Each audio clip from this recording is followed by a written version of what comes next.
at sumusuway salita ng Diyos, may kaparusahan. Mamamatay kayo sa lugar ng inyong mga kalaban. Mamamatay kayo sa lugar ng inyong mga kalaban. Alam natin kung sino ang kalaban natin. At ang matitira sa inyo, unti-unting mamamatay dahil sa inyong mga kasalanan at sa kasalanan ng inyong mga ninuno. Dahil sa inyong pagtataksil at pagsusuway sa akin, kinalaban ko kayo at ipinagbihan sa inyo mga kalaban, pero kung ipapahayag ninyo ang inyong mga kasalanan at ang kasalanan ng inyong mga ninuno at titigilan na ang inyong pagmamatigas at tatanggapin ang mga parusa para sa inyong mga kasalanan,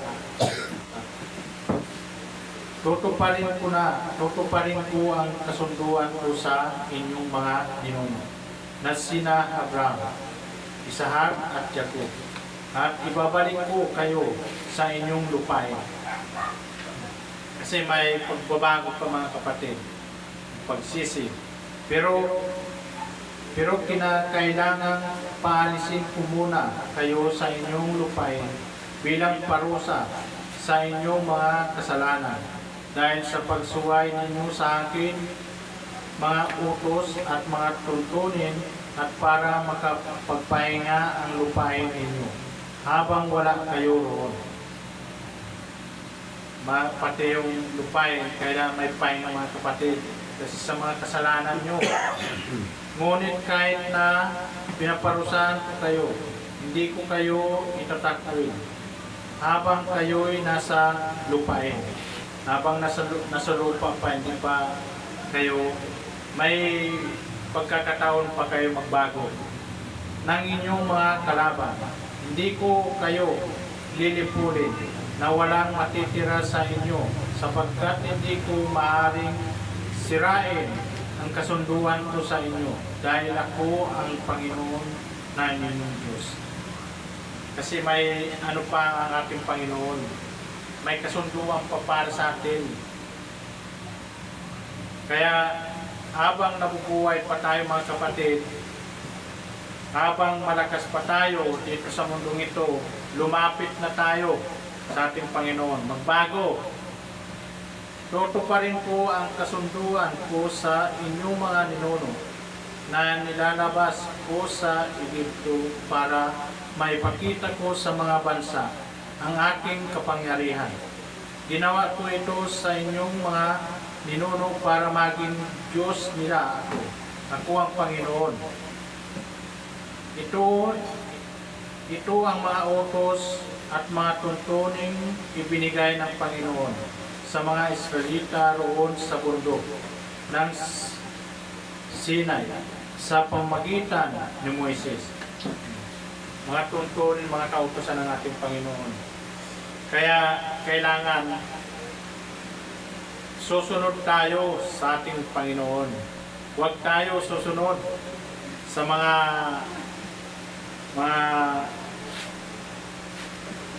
tuntunin ng mga sinahunang mga ninuno ng mga maling pananaw.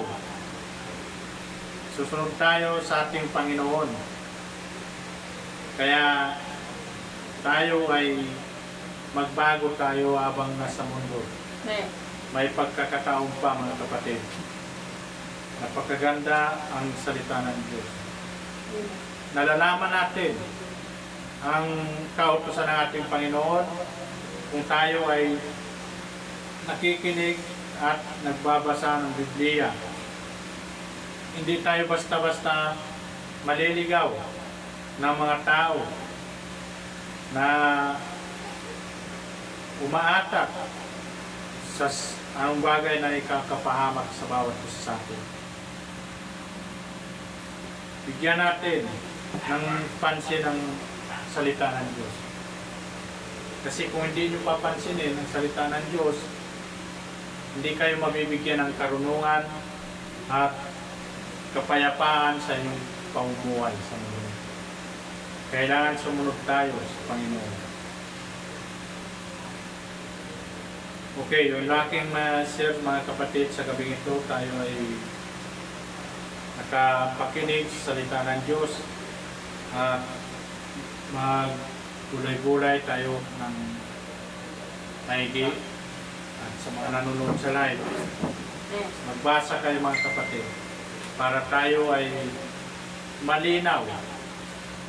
Kung tayo ay may share ng salita ng Diyos, malinaw na sa inyo na may unawa na kayo sa salita ng ating Panginoon. Okay, please God, na tayo ay patuloy sa ating salita ng Diyos at papatuloy ang ating pastor sa pagsishare ng salita ng Panginoon. Sana.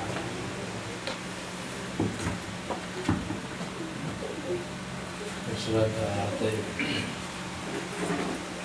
tayo po ay ating sa Bible nakita natin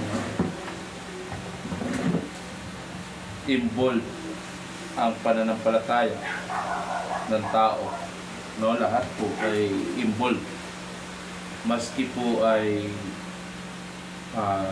ang mga tao noon hindi pa, nung umalis ang Diyos, hindi siya nakikipagpunyagi sa tao.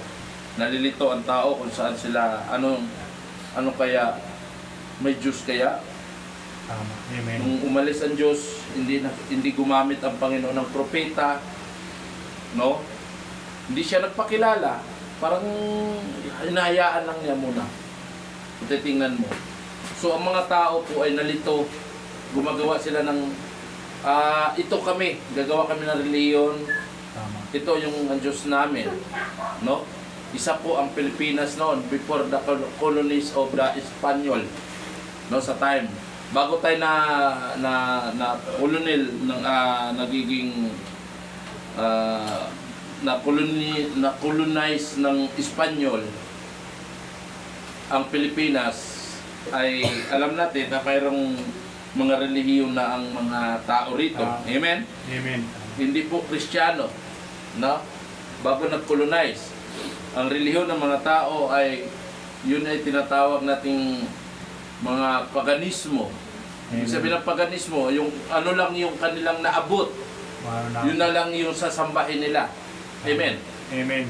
At makita natin na unahin natin ang ating bansang Pilipinas, no? Sabi nga ni Brother Ando kanina na mayroon silang mga Diyos-Diyusan. Ibig sabihin ng Diyos-Diyusan, ibig sabihin, kung may Diyos-Diyusan, may original na Diyos. Amen? Tama. Katulad ng isang truck. Kung may truck, ibig sabihin, may truck. May tunay. Tama. Tama? Kung may baril, may tunay na baril. Tama? Amen. Kung may Diyos-Diyusan, may Diyos. Tama. Pero ang mga tao, naghanap talaga sila ng Diyos, Brother Ando. Tama. Nung the time ng Genesis, no, magbasa natin na ang sabi ng Genesis chapter 6. Basahin natin, Brother Ando. Doon tayo sa Genesis chapter 6. Na ang sabi po ng Bible, basahin natin, doon tayo sa binasa mong Bible, ginamit mong Bible, doon ang ating gamitin din. Ngayon, chapter 6. Ang sabi ng Diyos, ngayon, sinabi ng Panginoon, hindi ko papayagang mabuhay ang tao ng matagal dahil sila'y tao lamang. Kaya mula ngayon, ang tao ay mabubuhay ng hindi higit sa 120 taon. Now, sabi ng Panginoon, aakyat tayo.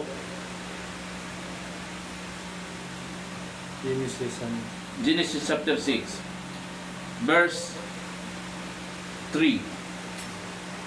Yan. Nang panahon iyon, at kahit nitong huli, may mga kilalang tao sa mundo na mula sa lahi ng mga anak ng Diyos na si pag-asawa ng magagandang babae. Sila'y makapangrihan at kilalang tao nung unang panahon. Nang makita ng Panginoon na ang ginagawa ng tao sa mundo ay puro kasamaan lang, at ang palagi nilang iniisip ay masama, nang hinayang siya kung bakit ginawa pa niya ang tao sa mundo, labis ng kalungkutan niya. Kaya sinabi niya, lilipulin ko ang tao, ang lahat ng taong nilikha ko sa buong lupain, at lilipulin ko rin ang lahat ng hayop sa lupa. Sabi niya. Pero may isang tao, sabi niya, bago tayo magsimula, akyat muna tayo sa verse 2. Sabi niya dito.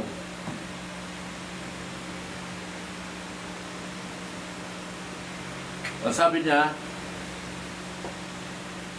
kulang kasi dito sa Tagalog na ginamit ni Brother Andoy. Sa English gawin natin. And the Lord said, my spirit shall not always strive with man. Hindi na makikipagpunyagi sa tao. Tama. So umalis siya for that he also is flesh, sapagkat siya ay mayroong laman. Ibig sabihin ng laman, ang ibig salitang laman dyan, yung makamundo na. Kamundo. Tama. Amen. So hindi na umalis na ang Diyos. So ang tao, dahil hindi nga nila nabulag na ang tao, gumawa sila ng Diyos-Diyusan. Tama. Kasi alam nila na mayroong Diyos. Tama? Amen. Kaya hindi nila maintindihan yun. Kaya nga gumawa sila kasi hindi nga nakipagpunyagi ang Diyos, hindi nga gumamit ang Diyos ng propeta. Walang propeta at that time. Tama. Amen? Amen. Pero pag basahin mo sa Genesis, nakasumpong sila na mayroong isang tao, Brother Rando, na nakasumpong ng biyaya ay walang iba si Noah. Noah. Amen? Amen. At doon nakipag-usap si Noah, ang Diyos kay Noah. Amen? Ibig sabihin, gumawa sila ng kanilang gusto. Tama? Amen. At balikan natin yung sinasabi sa Timothy, Brother Brando, sa New Testament. Dahil sabi nga, sa kasamaan na ng tao. Tama? Amen. So ang tao, 4 ba yun? Tayo naman, sa chapter 4. 1 Timothy chapter 4. Malinaw ang sinabi ng banal na Espiritu na sa mahuling araw, tatalikod ang iba sa pananampalataya nila sa Diyos, susunod sila sa mga mapalinglang na mga espiritu na itinuturo ng mga demonyo. So, Amen? amen. O, tingnan natin. Ibig sabihin, bago dumating si Magellan noong March 16, 1521, bring the religious of Christianity that's called in the Santo Niño. Amen. Amen. Basahin nyo sa history. Before that, mayroon ng mga Diyusan ang mga Pilipino. Amen. Amen. At bago na colonize. At mas nauna ang Islam. Ang Islam ay dumating sa Pilipinas is 14th century. Si Magellan is 16th century na dumating, Brother Rando. So nauna ang Islam arrived in the Philippines, in the Mindanao, no? 14th century. No? At galing sa Mindanao, dumating ang Islam sa Cebu hanggang Maynila. Kaya nga, mapapansin nyo, nung dumating si Magellan, si Lapu-Lapu ay dato. Ang tawag sa kanila, Raha. Di ba? Raha. Di ba nag-school kayo? Di ba? Si Lapu-Lapu ay dato. Ibig sabihin ng dato, galing yan sa salita ng Islam. Islam. Nakits nyo ko? Amen.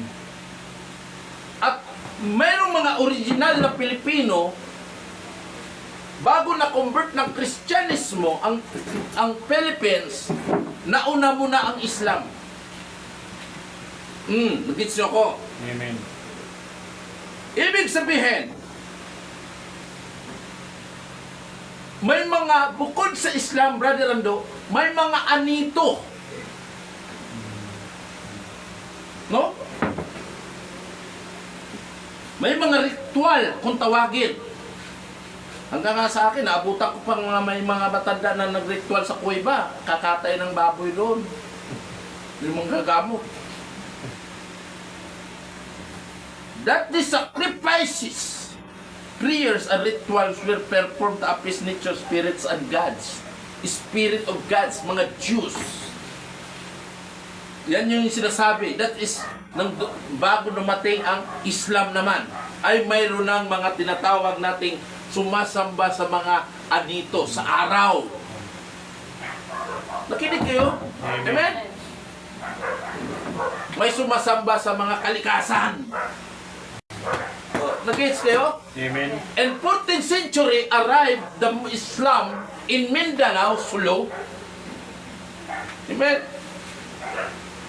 Spreading in the Cebu and the Manila.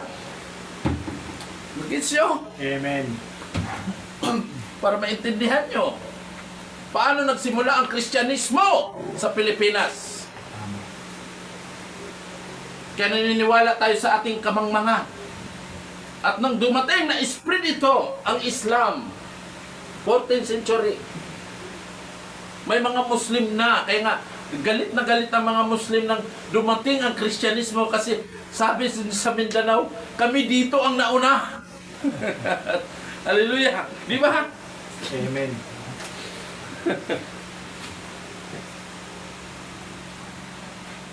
Magellan arrived March 16, 1521 in Mactan, Cebu.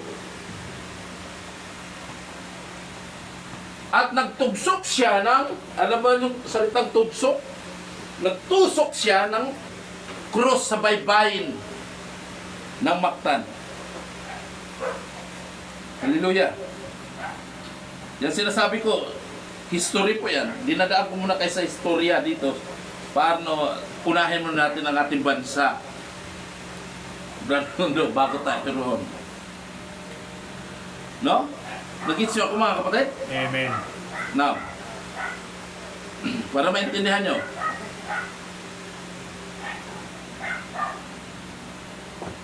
Ferdinand Magellan at nagtanim ng krus na Kristiyano sa baybay ng Cebu in Mactan na inangkin ang teritoryo para sa Espanyol. Pero si Magellan hindi Espanyol ha. Ano siya? Portuguese. Portugista si Magellan, hindi Espanyol. Kaya napunta siya sa Espanyol, pinalayas siya doon ng Portuguese. Iniharap niya ang imahe ng batang Hesus na si Raha Humabon. Yung batang Hesus, nasa history, inarap niya kay Hari Uraha Humabon. Dito ko nyo, ipakita ko sa inyo. Amen. Si Hara Humamay o Amihan sa ilang version ay pinangalang Rina. Shit. Ang asawa ni Humabon na si Juana o Hara Humamay na tinawag na Juana. Kasi si Juana pinangalan ni ang asawa ni Humabon pinangalan ni Magellan na Juana kasi queen. Ang pangalan ng queen ng Espanya ay si Juana. Kaya ipinangalan ni Reina Hara Humamay ay Juana na rin. Amen? Amen. At siya'y kasama ng mga pinuno ng isla. Yung isla ay dyan sa Cebu. At mga 800 na katutubo ay napagbagong loob sa pananampalataya ng Kristyanismo, Brother Ando. Si Humabon, ang paniniwala ni Humabon, Brother Ando, ay mga tinatawag nilang mga anito. Amen. Nag-gets nyo ko? Amen. Ang mga paniniwala ni Humabon ay mga anito. Gumagawa sila ng mga Diyos-Diyosan. Tama. Tingnan nyo. At nang ibinigay ni Magellan, mas madali silang na-convert. Nag-gets nyo ko? Amen. Dahil alam nila na mayroon silang Diyos na anito at binigyan sila ng Santo Niño. At doon sinayaw ni Hara Humamay na tinatawag na Queen Juana. Amen. Tama. Na yang sinayaw na yan, kasama ng kanyang mga katutubo, sinayaw bilang isang pasasalamat kay Magellan upang isang pagtanggap sa isang bisita. Amen! Amen. Para mag-gets nyo. Para alam nyo kung saan nagsimula ang sinulog. Amen. Ising naman sana kayo sa pananampalataya nyo.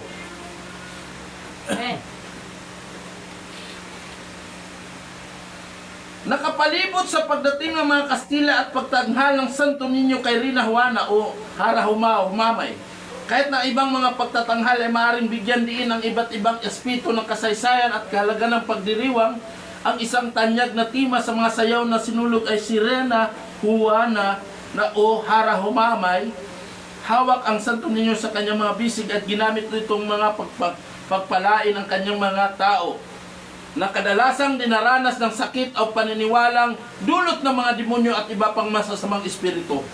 Dahil may mga sakit nung panahon na yon, isinayaw nila ang Santo Niño. Baka sakali mawala ang masamang espiritu at sakit.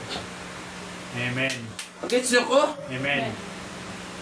At ginaya nila yung damit nila na parang mga makulay. Kulay yun. Kasi yan naman talaga ang damit ng katutubo ng panahon, Brother Ando. Eh kung nagdamit ng bahag sila ng panahon na yun, di ba nagsinulog sila ng bahag? Nag-gets mo ko? Amen. Di ba? Ngayon, tingnan natin. At nakita natin si Magellan ay napatay ni Lapu-Lapu. Ni Dato Lapu-Lapu. At napatay si Magellan sa baybayin ng Mactan. At ito si Haring Humabon, traidor yan. Na akala niya kapag mapatay ni Magellan si Lapu-Lapu, siya ang magiging hari ng Cebu. Amen. Amen! Amen. Hindi nyo naintindihan? Kaya ang ginawa niya, Brother Ando, tinulungan ni Haring Humabon itong si Magellan para mapaslang si Lapu-Lapu. Amen! Amen. At si Lapu-Lapu hindi umaayaw. At pinaglaban ni Lapu-Lapu ang lupa ng kanyang tinayuan. Ang kanyang panindigan, walang dayuhan na mananakop sa kanyang sinisilangan. At napatay si Magellan sa madaling salita.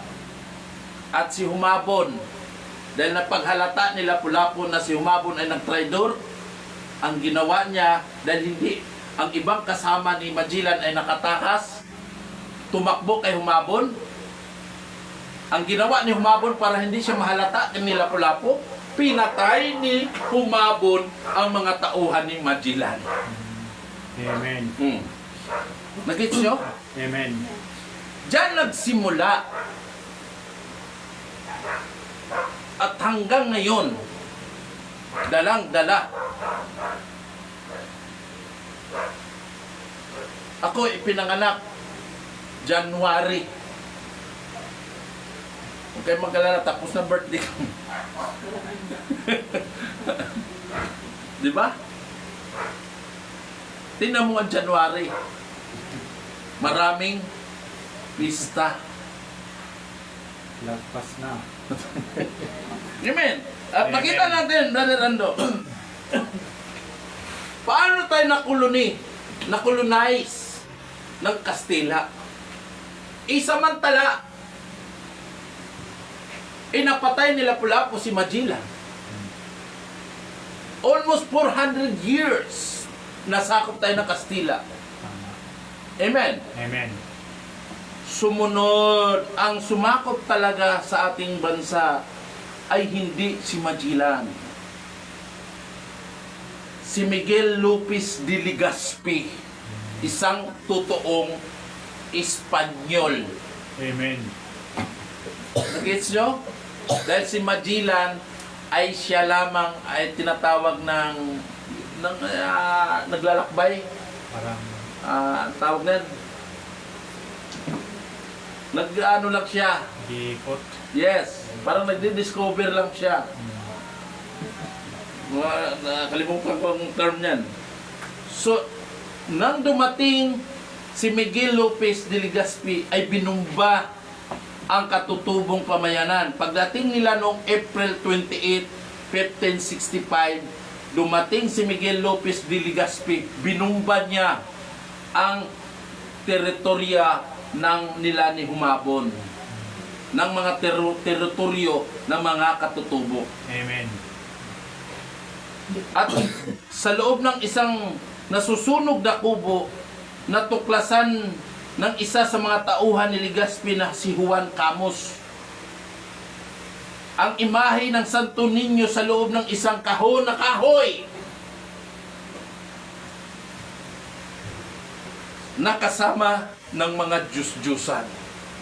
Amen. Amen. Gets nyo ko? Amen. Yung Santo Niño nasa kahon ng kahoy nakasama ng mga Diyos-Diyusan. Nang dumating si Legazpi, nalaman niya na ang katutubo ay nagsasagawa ng mga sayaw na kalaunan ay inuugnay na pagpubugay sa Santo Niño. Ang mga Frailing Agustinian na kasama ni Lopez de Legazpi sa kanyang expedition, saan ito natagpuan na tinawag na San Agustin Church. Yan, tinayuan at ginawa ni Miguel Legazpi, pinagpatuloy nila ang pagsasayaw. Nagets niyo ko? Amen. At kumalat ang Kristyanismo sa buong Cebu na dala hanggang dito sa Maynila. Hanggat nagdatingan ang mga paring Espanyol. Amen. Nagets niyo ko? Amen. Kasi nasakop na ang Pilipinas. At dala-dala yung mga paring Espanyol, malulupit noon. Kailangan mayroon silang batas sa kanilang reliyon na ikaw alas 6 luluhod ka. Dadapa kapag ikay nagkasala, mayroong pamalo Tama. ang mga praile. Amen. Gisyo. Pag hindi ka sisamba sa kanilang paniniwala, paparusahan ka. Nag-isyo ko? Amen. Sa bagay kayong mga kabataan ngayon, hindi nyo naabutan yung mga masusungit na mga lulo namin noon. Wala. Na lulo namin noon, masusungit. Matindi ang disiplina.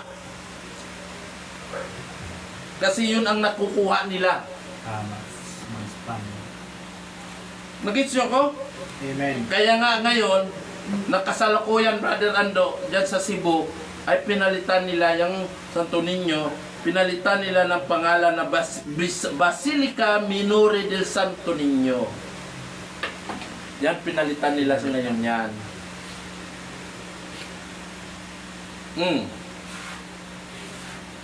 Kayo,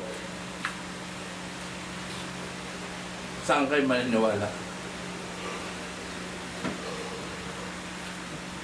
Diba? Amen.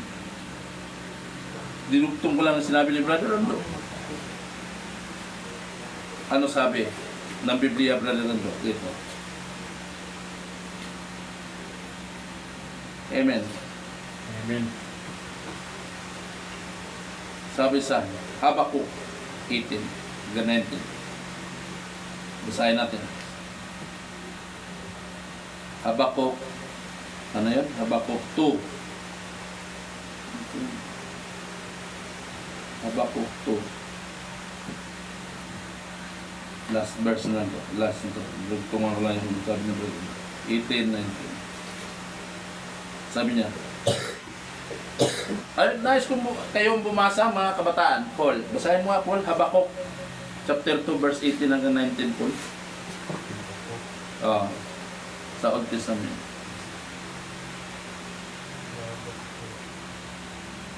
Lakasan mo po. Ayan. Chapter 2, verse 18 hanggang 19.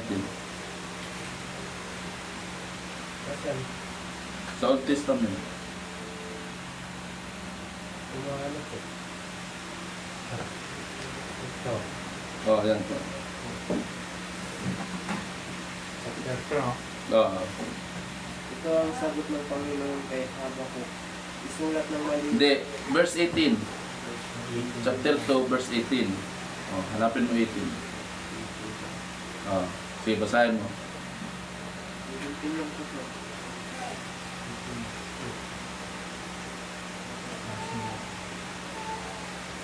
Hari ng Assyria.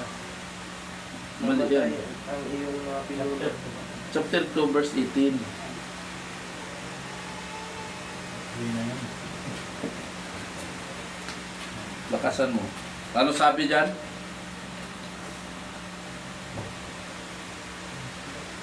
Habakuk chapter 2, verse 18.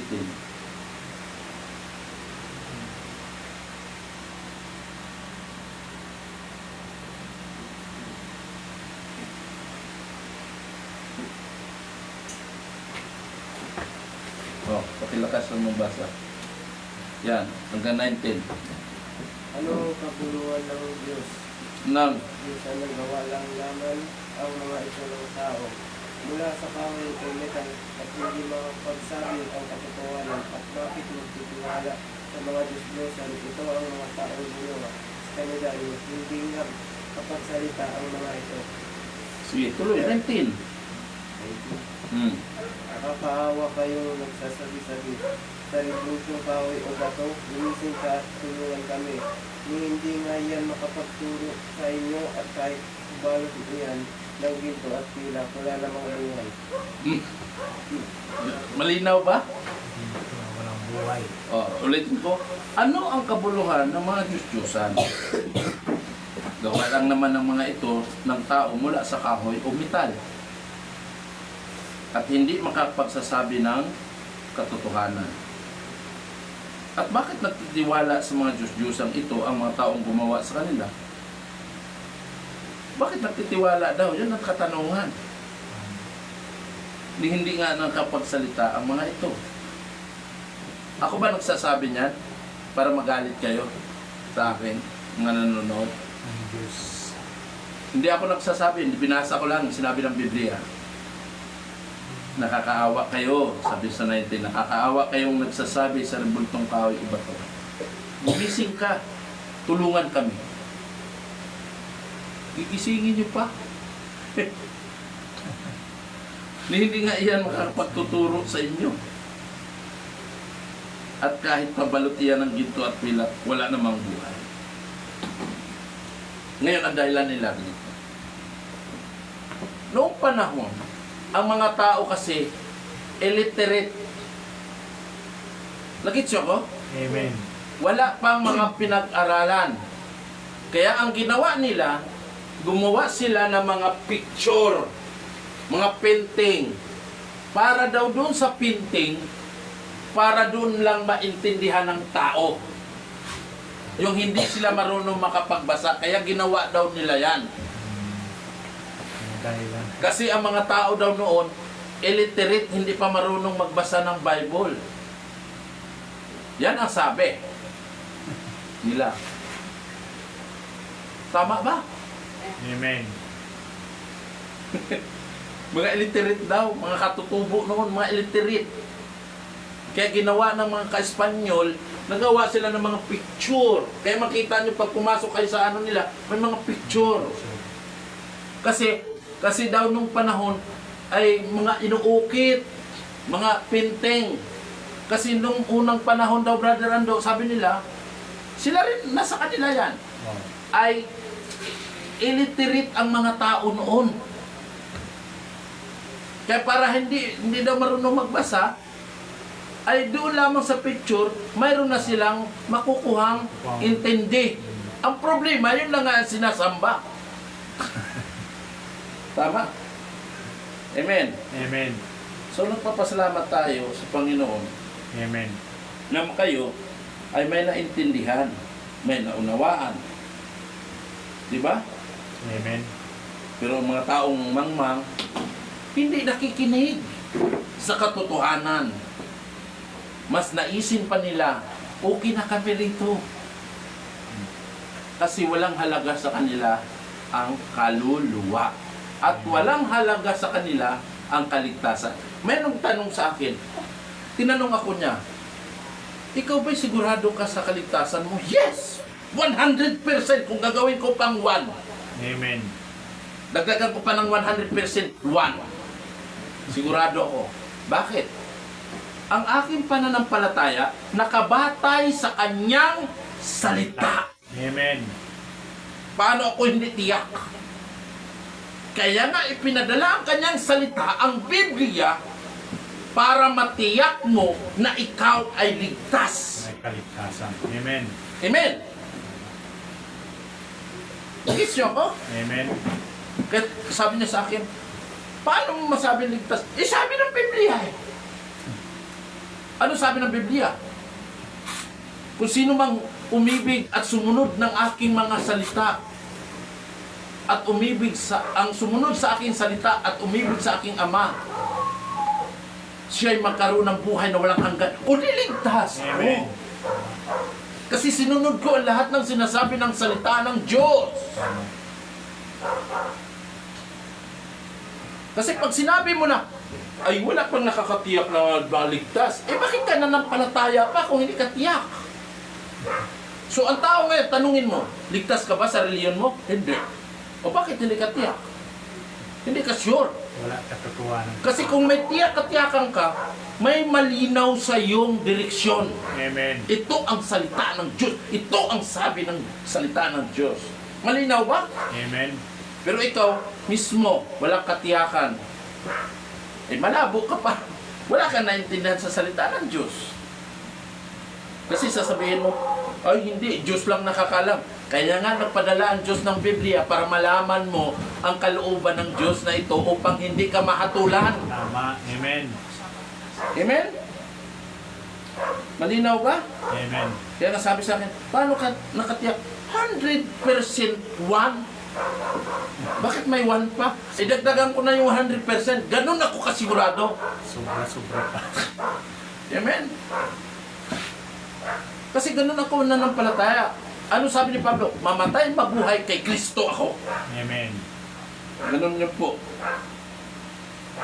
Kaya, dapat ganun ang inyong pananampalataya. Init ngayon, lamig bukas. Sunod bukas, init. Kaya makita mo sa church, sulpot, wala. Sulpot, wala. At pangalawa, your motives, that's wrong. Kaya hindi ka concerned, ang mga tao ngayon hindi concerned sa kaligtasan ng kaluluwa, kaya hindi nila tiyak. Amen. Kaya nagbabakasakali sila, magrelihiyon na lang ako, kaanong relihiyon, saan baka tiyak ako doon. Amen. Amen. Ang katiyakan na kay Kristo, maniwala kayo sa akin. Amen. Ito pang hawakan ngayon. Hindi ka pa maniwala kasi wala ka pa sa impyerno. Tama. Totoo po yun. Sasabihin, nanonood ngayon, nag-iisip, nagkapagsalita siya. Akala mo mapupunta sa langit. Yes! Kasi mayroon akong salita ng Diyos na sinusunod. Amen. Ikaw sa relihiyon mo. At ikaw, hindi ka nga tiyak eh. Ganun po. Dapat tiyak. Malinaw ang direksyon. Sigurado tayo sa salita ng Diyos. Amen? Tayo Amen. magsitayo mga kapatid. Pag tinanong kayo, tiyak ba kayo? Yes. Sure na sure. 100%. Sa Panginoon ko, yes. Ganun ang pananampalataya. Positive. Amen. Eh kung nag-doubt ka pa, walang malinaw pa sa iyo. Hindi ka pa malinaw ang Biblia sa iyo, ang salita ng Diyos. Amen? Amen. Bagay mo na lang mga kapatid. Hallelujah.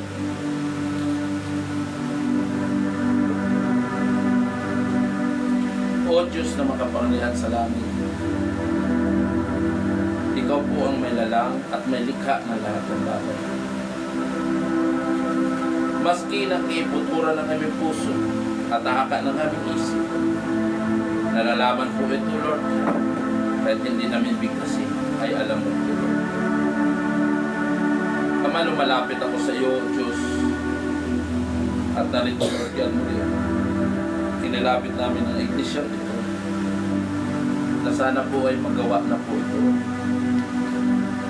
Tulungan mo po kami, Diyos, at mapaayos na ito na magiging komportable ang aming pananambahan sa dakong ito, Lord God. At ganoon din, Lord God, na alam namin na mayroon kang ipapadala ng mga kaluluwa na ipinakita mo na sa abang mong lingkod. At mayroon ding mga kaluluwa na nauna rito na aalisin mo, O Lord God, na kailanman ay hindi na sila dadalo rito. At alam namin, Lord God, na wala na sa kanilang katotohanan. At alam namin, Lord God, mayroong mga kaluluwa ka na ikaw mismo ang magdadala na sila yung mga katotohanan at magbibigay ng sigla sa gawain ito, Lord. Iniintay po namin ang lahat na yun, O Lord God. At ikaw na po ang bahala na yun, Lord God. Ama, pag dinadalangin ko, Lord God, ang aking anak buhay sa araw-araw, sa gabi ng madaling araw, na marami mga sasakyan, kasabay ng mga malalakas, tumakbo, malalaki. Ikaw na po ang mag-ingat at magbantay sa akin, O Lord God. Sa aking hanap buhay, ikaw po ang bahala magturo sa akin kung anong dapat mong gagawin upang ang aking hanap buhay to be prosper, upang magiging mag-source ng aking mga pangangailangan sa aking mga pamilya, Lord. At ganoon din, Lord God, ingatan mo ang aking anak. Mga anak, Lord God, ano mga sakit karamdaman na nararamdaman, lalo na si Jude, aking anak, wala sa puso. Mapalakasin, pagalingin mo siya. At alam ko, Lord God, magaling na siya sa araw na ito. At ganoon din, Lord God, si Brother Rando, ang kanyang hanap buhay. Ikaw po ang bahala sa kanya, Lord God, ang kanyang ministry sa gawain ito. Ikaw na po ang magpapalago sa kanya at lalawak sa kanyang kaisipan. At ganoon din, Lord God, si Lulay, Lord God, kanyang Sister Bina, kanyang asawa na sa ibang bansa ay malapit ng uuwi. Ikaw po ang magalak, mag-excite sa gawain at makatagpo sa gawain ito na babalik siya rito na kasama namin na may kagalakan. O Lord God, ikaw pagpapala sa kanila na hindi maipiktuhan ang ministry ng aming kapatid na si Brother Rando. Painitin mo, palabin mo ng kanilang pananampalataya. Ang kanilang anak, si Sam, ay pag-alabin mo sa kanilang init ng pananampalataya. At ganoon din, Lord God, ikaw po ang bahala sa kay Mariela, sa iba na may mga kapatira na hindi ko nababanggit. Ikaw po ang bahala sa kanila, Lord God. Ikaw po ang nakakalam, Lord God. Hindi ko na maidalangin sila. Ama, maraming po salamat sa tayo palang Christus. Amen. God bless you.